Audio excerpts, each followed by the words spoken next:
सीमा गर्मियों की छुट्टियों में अपनी नानी के गांव आई थी। सीमा नानी के घर पहुंचने के बाद अपनी नानी के पैर छूती है और उनसे आशीर्वाद लेती है।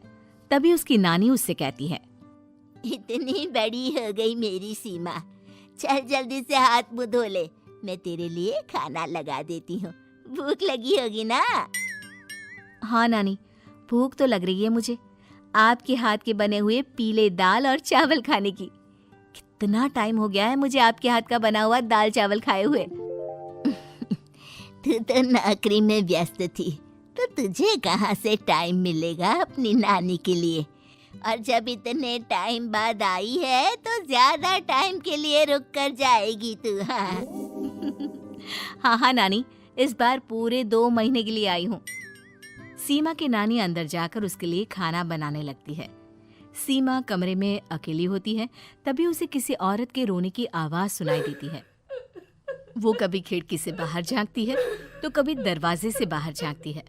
उसे समझ में नहीं आ रहा होता है कि आखिर रो कौन रहा है। तभी नानी खाना लेकर आ जाती है।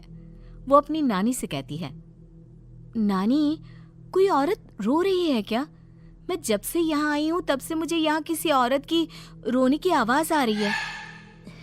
हे भगवान, कहीं ये वही तो नहीं? बोलो ना नानी। अरे कोई नहीं रो रहा, ये तेरे मन का वहम है। और तू ना अब खाना खा ले, ज्यादा यहाँ वहाँ की बातों में ध्यान मत दिया कर। जल्दी से खाना खा और फिर मेरे साथ आ जा मेरे कमरे में, दोनों बैठकर खूब सारी बातें करेंगे।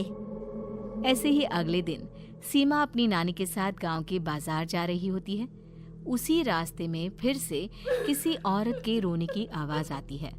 वो अपनी नानी से कहती है, अरे नानी, क्या सच में तुम्हें अभी भी किसी औरत की रोने की आवाज नहीं सुनाई दे रही? मुझे किसी औरत की बहुत बुरी तरीके से रोने और चीखने की आवाजें आ रही हैं। मैं बहुत परेशान हूँ नानी, आखिर ये कौन है? मुझे लगता है कि सीमा को शहर भेज देना चाहिए, यहाँ रहना उसके लिए ठीक नहीं। नानी बोलो ना, आप चुप क्यों हो जाते हो? सीमा, तू घर चल, मुझे तुझसे बहुत जरूरी बात करनी है। नानी सीमा को घर ले आती है और सीमा से कहती है, सीमा, कल सुबह तू शहर वापस चली जाएगी। अरे अचानक? आखिर क्या बात है नानी, आप मुझे ऐसे जाने को क्यों कह रही हो? मैं बस जो कह रही हूँ उस पर ध्यान दे। तू कल सुबह यहाँ से चली जाएगी, और ये बात मैं कोई मजाक में नहीं बोल रही। तू कल जाएगी तो मतलब जाएगी। अरे नानी, चली जाऊंगी मैं, ठीक है, पर आखिर बात क्या है ये तो बता दो। मम्मी से कोई बात हुई है या फिर मुझसे कोई गलती हुई है जो तुम मुझे अचानक से जाने के लिए बोल रही हो? देख सीमा, रात बहुत हो चुकी है और मुझे इस बारे में कोई बात नहीं करनी। चल, अब चल के मेरे साथ सो जा। सुबह की बस पकड़कर तुझे शहर भी तो जाना है। सीमा को अपनी नानी का ऐसा व्यवहार देखकर बहुत ही अजीब लगता है। उसे कुछ समझ में नहीं आ रहा होता है कि आखिर उसकी नानी उसे अचानक से गांव छोड़कर जाने के लिए क्यों कह रही है। ये सारी बातें सोचते सोचते सीमा की आंख लग जाती है और वो अपनी नानी के साथ सो जाती है। ऐसे ही आधी रात को सीमा को फिर से किसी औरत की रोने की आवाज सुनाई देती है। वो उस औरत की आवाज सुनकर बार बार करवटें बदल रही होती है और तभी उसे सपने में भी एक अजीब सी औरत की परछाई दिखाई देती है, जो इतना चीख चीख कर रो रही होती है कि सीमा डरकर उठ जाती है। वो पूरे पसीने पसीने हो रही होती है। वो अपने आसपास देखती है तो घर में बिल्कुल शांति का माहौल होता है। सीमा घबरा जाती है। वो अपनी नानी को जगाने की कोशिश करती है, मगर उसकी नानी नहीं जगती। सीमा को फिर से उस औरत की रोने की आवाज सुनाई देती है। आखिरकार सीमा अपने आप को रोक नहीं पाती और वो घर का दरवाजा खोलकर बाहर निकलती है। आखिर ये माजरा क्या है?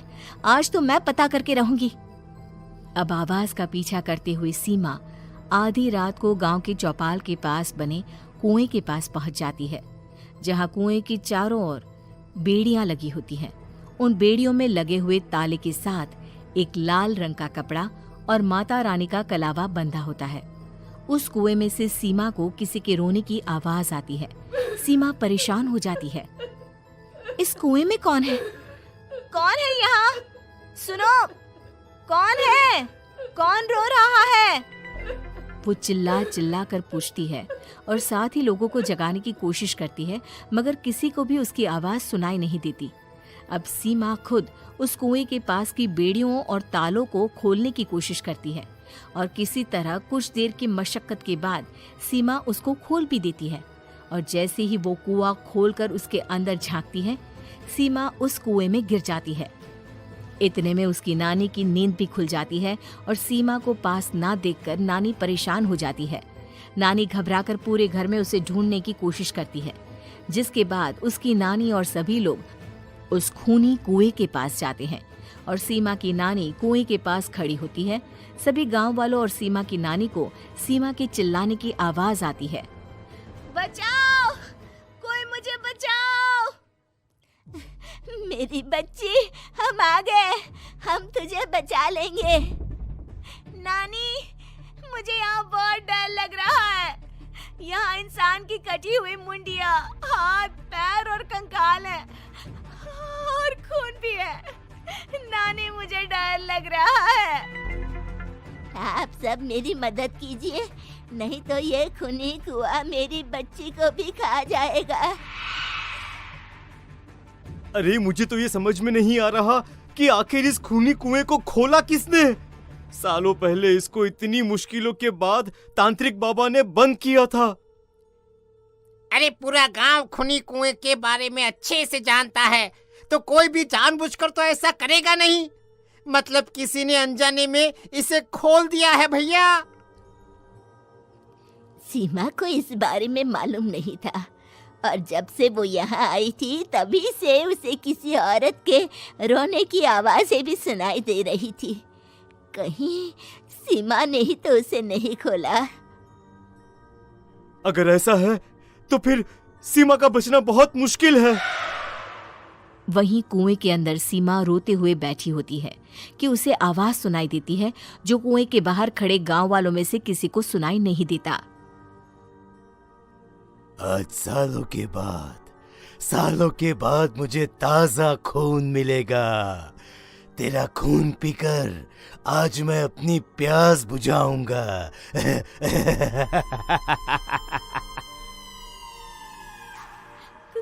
कौन है?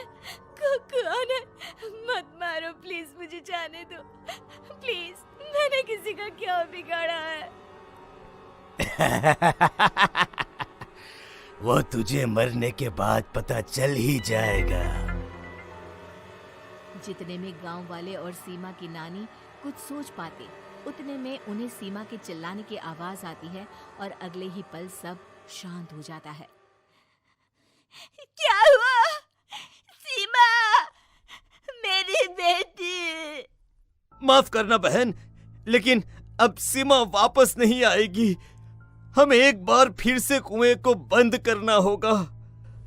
गांव वाले तभी तांत्रिक को बुलाकर लाते हैं। एक बार फिर अपनी शक्ति से तांत्रिक बाबा उस कुएं को हमेशा हमेशा के लिए बंद कर देते हैं और वहां एक बोर्ड लगा दिया जाता है कि यहाँ आना मना है।